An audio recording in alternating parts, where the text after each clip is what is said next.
Fancy saris కి కంచిపట్టు శారీస్ కి పెట్టింది పేరు పూర్ణిమ ప్రింట్స్, కేబిహెచ్పి అండ్ మాదాపూర్. మాసాలు అయిపోతున్నా ప్రతి సంవత్సరం ఆ వైభవం మళ్ళీ తిరిగి వస్తూ ఉంటుంది. ప్రతి మాసంలోనూ ప్రతి సంవత్సరంలోనూ చేసే పూజలు, ఉపాసన ఇవన్నీ జరిగిపోతూనే ఉంటాయి. మనం పుట్టిన దగ్గర నుంచి, ఇంకా చెప్పాలి అంటే కొద్దిగా మనకి ఊహ తెలిసిన దగ్గర నుంచి పూజల గురించి, వ్రతాల గురించి ఇంట్లో చూస్తూ ఉంటాం, వింటూ ఉంటాం. కొద్దిగా పెద్దయిన తర్వాత మనం కూడా ఆచరిస్తూ ఉంటాం. కానీ ఇన్ని చేసినా నిజంగా మనలో మార్పు వస్తుందా? వస్తే ఎలాంటి మార్పు రావాలి? ఏ మార్పుని మనం కోరుకోవాలి? వీటన్నిటి గురించి కూడా ఒక్కసారి ఆలోచన చెయ్యాలి. కథని కథగా తెలుసుకున్నాము, చదువుకున్నాము, అక్కడికి విడిచిపెట్టేస్తే కుదరదుగా. అందుకే ఈ కార్తీక మాసంలో, ముఖ్యంగా కార్తీక పురాణంలో 30వ ఈ అధ్యాయంలో ఫలశ్రుతి అంటే ఇంతవరకు మనం పాటించిన విధులు, అంటే కార్తీక వ్రతం చేసిన వాళ్ళు ఉన్నారు, చెయ్యని వాళ్ళు కూడా ఉన్నారు కదా. మరి ఎవరైతే విధులు పాటించి చక్కగా నియమంతో ఆచరించారో వాళ్ళకి ఎలాంటి వరాలు వస్తాయి, లేకపోతే అనుగ్రహం వస్తుంది, ఎవరు పాటించలేకపోయినా వాళ్ళు కనీసం ఏదో ఒకటి నేర్చుకున్నారు అన్న విషయాలు ఇక్కడ చర్చించుకుంటున్నారనమాట. కార్తీక మాసం వ్రతం ఇలా అయిపోయింది. ఇప్పుడు ఈ కార్తీక మాసం వ్రతంలో భాగంగా 30వ అధ్యాయంలో అటు వశిష్ఠుల వారు జనక మహారాజు గారితో చెప్తున్నట్టు, అలాగే ఈ విషయాలన్నీ సూత మహర్షి అక్కడ సౌనకాది మునులకు ఈ పురాణం గురించి చెప్తున్నప్పుడు చివరికి ఫలశ్రుతి. మనకి ప్రతిదానికి అంటే ఇంచుమించు చాలా స్తోత్రాలకు స్తోత్రం అంతా అయిపోయిన తర్వాత ఫలశ్రుతి అన్నది ఉంటుంది. ఈ స్తోత్రాన్ని ఇలా 3 కాలాల్లో చదువుకుంటే, భక్తి శ్రద్ధలతో పఠిస్తే దారిద్ర్యం పోతుంది, లేకపోతే సంతానం కలుగుతుంది, అలా చెప్తూ ఉంటారుగా, అది ఫలశ్రుతి. కాబట్టి ఇప్పుడు ఈ వ్రతాన్ని ఆచరిస్తే ఏం కలుగుతుంది అంటే, మనిషిగా ఏ స్థాయికైతే ఎదగాలో అక్కడికి ఎదుగుతాం మనం, అది కలుగుతుంది. అది కూడా ప్రతిదీ చాలా జాగ్రత్తగా అర్థం చేసుకుని పాటిస్తే. లేకపోతే ఈ కార్తీక మాసాలు ఎన్నో వచ్చాయి మన జీవితంలో, కార్తీక పురాణాలు ఎన్నోసార్లు మనం చదువుకున్నాం, మరి ఎక్కడైనా ఒక మార్పు వచ్చిందా ఆలోచన చెయ్యాలి అంటూ మళ్ళీ ఈ వ్రతం యొక్క వైభవం గురించి ఒకసారి మననం చేసుకుంటున్నారు. అంటే ఈ మాసంలో మనం పాటించిన పద్ధతులు, ఇది అలవాటుగా మారితే ఒక నెల్లాడు ఉదయాన్నే లేచి చక్కగా స్నానం చేయటము, ఖచ్చితంగా భగవంతుడి దగ్గర కూర్చుని ఒక 2 నిమిషాలు ఉపాసన చేయటము, అది కూడా కృతజ్ఞతా భావనతో చేయటము, దీపాలు వెలిగించటము, కాంతి ద్వారా మన జీవితంలో వెలుతురు అంటే జ్ఞానం, కేవలం బయట ప్రకాశించే వెలుతురు కాదు. మంచి జరగాలి అని ప్రతి ఒక్కరూ కోరుకుంటూనే ఉంటాం. కానీ ఈ మంచి జరగడానికి నా జ్ఞానం ఇది తోడు కావాలి అని కోరుకోవాలి, అంతే కదా. బాహ్యంగా కనిపిస్తున్నవన్నీ నాకే కావాలి అని అనుకుంటే బహుశా అందులో సుఖం ఉండదు. కాబట్టి భగవంతుడు అన్ని కోరికలు తీర్చడు, కొన్ని మాత్రమే తీరుస్తాడు. అలా తీర్చకపోతే మళ్ళీ మన మీద మనకి ద్వేషము, ఓర్పు లేకపోవటము. అందుకే ఇప్పుడు మనం ఎక్కువగా వింటూ ఉంటాంగా ఈ సూసైడ్లని, డిప్రెషన్లని, ఈ మాటలు ఎక్కువగా వింటూ ఉంటాం. ఎందుకంటే ఎవరు ఏదన్నా ఓర్పు ఉండదు, సహనం ఉండదు, ధైర్యం ఉండదు, అన్నిటికీ కూడా మనమే గొప్ప అనుకుంటాం. అలా ఎవరు పోల్చుకోవట్లేదు అంటే ఇంకెందుకు మన జీవితం అనుకుంటాం. కానీ ప్రతి ఒక్క శరీరము, ఈ దేహము, ఇందులో భగవంతుడు ఉంటాడు. కేవలం మనలో కాదు, ప్రతి ఒక్క జీవిలో. కాబట్టి మనం చేసే ప్రతి పని చాలా చక్కగా, అది ఉన్నతమైనదిగా మనం చేసుకోవాలి. ఇదే కనిపిస్తూ ఉంటుందిగా కార్తీక పురాణంలో. మొదటి నుంచి మనం చూసుకున్నట్లయితే అన్ని మంచి అలవాట్లు, స్నానం చేయటము, చల్లనీళ్ళతో స్నానం చేయటం ఎందుకు చెప్పారు అంటే, ఈ మాసంలో నదీ స్నానాలని, చెరువులో స్నానాలని, చక్కని ఆరోగ్యం మన సొంతం కావాలి. ముందుగా ఆరోగ్యంగా ఉంటే ఆ తర్వాత మనం ఏ పుణ్యకార్యం చెయ్యాలన్నా, గుడికి వెళ్ళాలన్నా, అసలు ఓపికగా మాట్లాడాలన్నా ఆరోగ్యం కావాలిగా.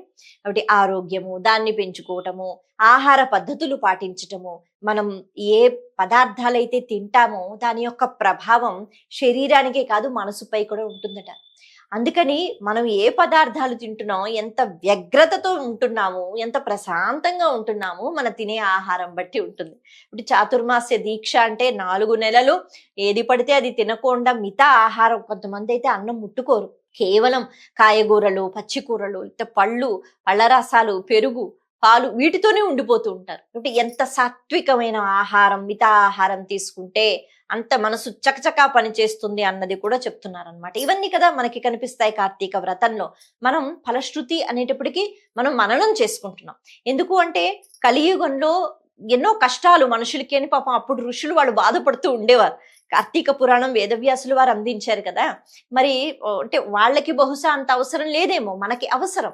కారణం ఏమిటి అంటే మనలో ఉన్న దోషాల వల్ల మనం బాధలు అనుభవించేస్తూ ఉంటాం, తెలుసో తెలియకో పాపాలు చేసేస్తూ ఉంటాం. ఎంత భగవంతుణ్ణి అడుగుతాం, ఆయన ఎన్ని మాత్రం ఇస్తారు? ఒక కోరిక పోతే ఇంకొక కోరిక, అది పోతే ఇంకొకటి, అది పోతే ఇంకొకటి. మనకి ఎక్కడ అదుపు అన్నది లేదు. ఇవన్నీ కూడా కలియుగంలో ఉన్న అవలక్షణాలు. ఇవన్నిటిని పోగొట్టాలి అంటే ఏం చెయ్యాలి అని అడుగుతున్నప్పుడు మళ్ళీ ఈ మహర్షులు ఇదే చెప్తున్నారు. కాబట్టి ఇలాంటి పురాణాలని పఠనం చేసుకోవడం, చదువుకోవడం, వ్రతాలు ఆచరించడం ద్వారా అక్కడ ఏదో ఒక కథ ఉంటూ ఉంటుంది. ఆ కథ చెప్పుకుంటూ ఓహో ఇలా ఉండాలి, ఇలా ఉండకూడదు, ఈ విషయాలన్నీ కూడా మనం అలవాటు చేసుకోవాలి. ఎందుకు అంటే ఈ కలి యుగంలో కూడా మనము చాలా స్వచ్ఛంగా, మనం చాలా భక్తి శ్రద్ధలతో ధర్మాన్ని పట్టుకున్నట్లయితే భగవంతుడు మనతోనే ఉంటాడు. ఇదే కదా అక్కడ త్రేతాయుగంలోనే రామచంద్రమూర్తిగా శ్రీ మహావిష్ణువు వచ్చి ఆయన ధర్మాన్ని పాటించి 11,000 సంవత్సరాలు పరిపాలించి ధర్మాన్ని అలవాటు చేసి వెళ్ళిపోయారు. కానీ కలియుగంలో మనకి అస్సలు ఈ ధర్మం అంటేనే అదో పెద్ద విచిత్రమైన వింత పదం. ఇప్పటికీ కూడా ఇలా ఉన్నారా, ఆయనేమిటో ఎప్పుడు ఇలాగే మాట్లాడుతూ ఉంటారు, ధర్మం ధర్మం అంటారు, అలా వెళుతూ ఉంటే ఏమో ఉంటుందని అంటూ ఉంటాం. సమాజంలో మనం చూస్తున్నాం, ఒక పని జరగాలి అంటే నాకేంటి అని అంటూ ఉంటారు. కాదనడానికి లేదు, వాళ్ళకి ఏదో ఒకటి ఇస్తే సదుపాయం చేస్తే గాని మన పనులు జరగడం లేదు. ఇవన్నీ కూడా మనకి కలియుగంలో కనిపిస్తున్నాయి. కారణం ఏమిటి అంటే అందరూ పూజలు చేస్తున్నారు, అన్ని ఆలయాల్లో మనుషులు కనిపిస్తారు, పుణ్యతీర్థాల్లో మునకలు వేస్తున్నారు, గంగ దగ్గరికి వెళుతున్నారు, పాపాలు పోతున్నాయి కదా అని అనుకుంటున్నారు. కానీ మనిషి ప్రవర్తన మారడం లేదు. కాబట్టి ఈ ప్రవర్తన ఏదైతే ఉందో ఇది మారాలి అని మనం ఆలోచించాలి. ఇంత కార్తీక పురాణం చదువుకున్నాం కదా, ఇందులో ఏ విషయాలు ఉన్నాయి? దానం చెయ్యాలి, ఎలా చెయ్యాలి?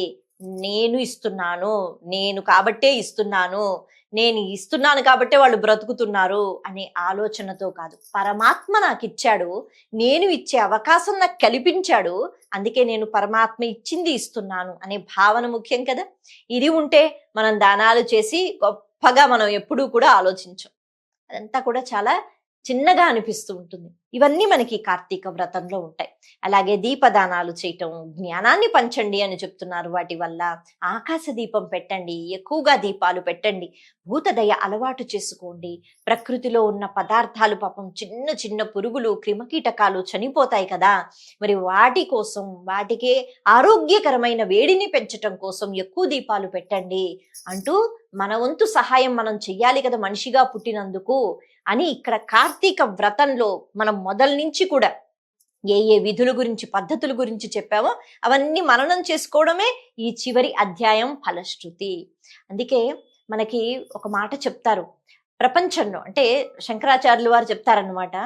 ఆయన అంటారు, ప్రపంచంలో 3 విషయాలు ఏవైతే ఉన్నాయో చాలా కష్టంగా ఉంటాయి భగవంతుడి అనుగ్రహం ఉంటేనే. ఒకటి మనుష్యత్వం అంటారు, మనిషిగా పుట్టడం చాలా కష్టం అంటారు. మనకి మార్కండేయ పురాణం ఒకటి ఉంటుంది. ఆ మార్కండేయ పురాణంలో పునర్జన్మ గురించి, ఆ వ్యవస్థ గురించి ఉంటుంది. అది వింటే ఒక్కొక్కసారి అంటే చదువుకుంటే చాలా భయం కూడా కలుగుతూ ఉంటుంది. బాబోయ్, జీవుడు ఇన్ని కష్టాలు పడతాడా మనిషిగా రావడానికి? మనిషిగా రావాలంటే జీవుడు ఎన్నో ప్రయత్నాలు చేసి చేసి కష్టాలు పడి ఎన్నో జీవులుగా వచ్చి అప్పుడు వస్తాడట.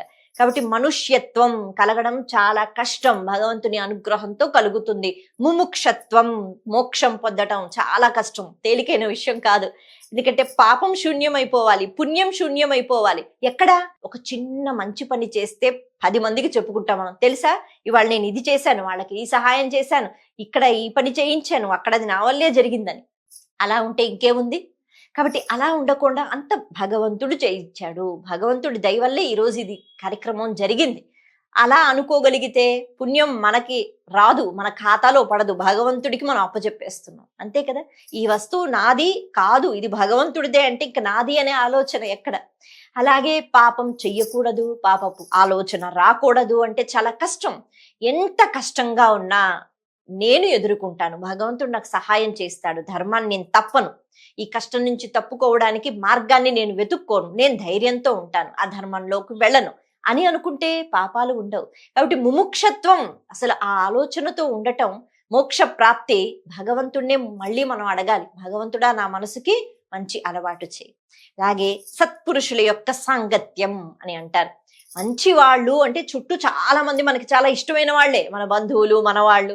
కానీ అందులో మంచి వాళ్ళు అంటే అందరూ సత్ప్రవర్తనతో ఉండవచ్చు, కానీ నిత్యము మంచి విషయాలనే చెప్తూ భగవద్ ధ్యానంలో మనల్ని తీసుకుని వెడుతూ, వాళ్ళు కూడా హింస అనే పదం వాడకుండా, వాళ్ళు కూడా ఓర్పుతో నేర్పుతో దాన ధర్మాలు చెయ్యగలిగితే, వాళ్ళు కూడా కోపం లేకుండా ఉండగలిగితే, అంత శత్రువుల్ని వాళ్ళు నిర్మూలించుకుని ఆ ప్రవర్తనతో ఉంటే వాళ్ళందరూ అన్నమాట సత్పురుషులు. అందుకే సత్పురుషుల సాంగత్యం అన్నారు. అంతేగాని మనకి ఇష్టమైన వాళ్ళు చాలా ఉంటారు మన చుట్టూ, వాళ్ళందరూ సత్పురుషులా అంటే కాదు. సత్పురుషులు అంటే ఒక నిర్వచనం ఉంది. ఈ 3 చాలా కష్టమట. ఇది భగవంతుడి యొక్క అనుగ్రహం వల్లే లభిస్తాయి. ఒకటి మనకి లభించింది, మనం మనుషులుగా పుట్టాం. ఇప్పుడు పుట్టిన తర్వాత మోక్ష స్థాయి గురించి అంతవరకు ఆలోచించకపోయినా మన పురాణాలు ఉన్నాయి, మన వేదం ప్రమాణం. కాబట్టి ఇలాంటి వ్రతాలు వీటి గురించి మనం తెలుసుకున్నా, వాటిలో కథలు తెలుసుకున్నా, వాటిలో దాగి ఉన్న భావం అర్థం చేసుకుని మారగలిగిన ఖచ్చితంగా ముముక్షత్వం కూడా కుదురుతుంది. అలాగే సత్పురుషులు మనకి కనిపిస్తారు, మనం వాళ్ళని వెతుక్కుంటాం, ఆ సాంగత్యం కూడా కుదురుతుంది. ఇలా మనకంతా క్షేమంగా ఉండాలని, అంత లాభం పొందాలని, అంటే లాభం అంటే ఐశ్వర్యం కాదు, భగవంతుని యొక్క అనుగ్రహం మనం పొందాలని అందరం కోరుకుందాం. మరొక్కసారి కార్తీక మాసం ఈ ఉపాసనలో క్రమంగా కార్తీక పురాణం మనం ప్రతిరోజు మననం చేసుకున్నాము. ఇక్కడితో ఈ కార్తీక వ్రతం అన్నది ముగిసింది. అందరికీ మంచి జరగాలని, లోకా సమస్త సుఖినో భవంతు అనేటట్టుగా ఈ కార్తీక పురాణానికి ఇప్పుడు స్వస్తి. నమస్తే.